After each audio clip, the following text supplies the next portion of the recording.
Pastor Eric, paano ka nakakilala sa Lord? Nakilala ko ang Panginoong Hesus nung taong 2013 nung ako ay nag-aaral pa sa college, tapos nagkaroon ako ng isang malubhang sakit at yun ay stage 3 cancer, Hodgkin's lymphoma. And then, yung kaibigan ko, inibite ako sa isang live group kung saan kinakilala sa akin ng Panginoong Hesus na nagpapagaling at gumagawa ng mga milagro hanggang ngayon. At doon nagtiwala ako sa Diyos, pinakinggan ko ang salita niya, pinanghawakan ko at isinabuhay araw-araw na ako ay pinagaling ng Panginoon. Mula noon, naranasan ko ang tunay na pagpapagaling ng Panginoon. Bakit mo pinangarap magpastor? Nung panahon na nakilala ko ang Diyos, nung na-encounter ko siya noong 2014, May yun, 2014, there was a moment na nananalangin ako during a ministry time. And then, as I pray, I tell myself na yung buhay ko wala na eh. Kumbaga parang eto na yung muling araw ko. Ganun yung pamumuhay ko nung ako pa ay nabubuhay sa mindset na may sakit. Pero nung nakilala ko si Jesus, doon ko sinuko yung buhay ko sa Kanya. Hindi lang basta sinabing sinuko, kundi sabi ko nga Panginoon, sa'yo na yung buhay ko. Yung huling-huling nga ng buhay ko, Panginoon, gagamitin ko para ipalaganap yung salita na may mabuting Diyos at gumagawa ng milagro hanggang ngayon. In that moment, I surrendered my life, I surrendered everything to God.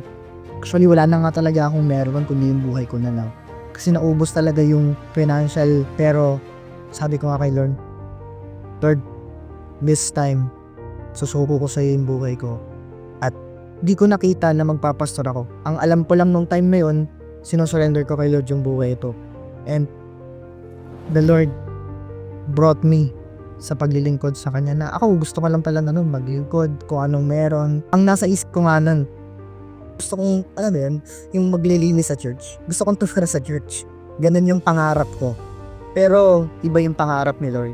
Kasi nung panahon na yun, wala na talaga eh. Parang pili ko, di na ako makapagtrabaho. Alam mo yun, sobrang babaw ng pangarap ko sa panahon na yun. Maglilis sa church. Kasi gusto ko lang maglingkod kay Lord. Yun ang alam kong way. Pero God is so good. Dinala niya ako sa mas mataas na calling at mas mabigat. And sobrang saya ko na nandito ako ngayon sa pagpapastor at kita ko kung paano si Lord kumikilos sa buhay ng mga taong titiwala sa Kanya.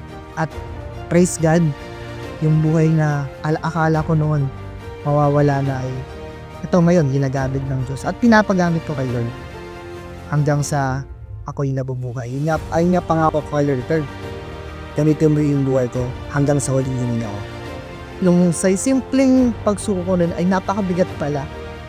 Every time na nahihirapan ako sa paglilingkod, sa pagsiserve, especially sa pagiging leader, nabalikan ko yung moment mo, Lord, sinuko ko na yung buhay ko sa'yo, hindi na sa akin to. Tulungan mo akong bumaktang ayaw sa kalooban mo, Panginoon. Lord, sa'yo na to. Tulungan mo akong magtagumpay.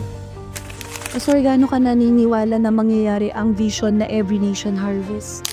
The moment na na-capture ako ng vision, 2014 pa lang, nung nakilala ko si Lord, alam ko mangyayari yun.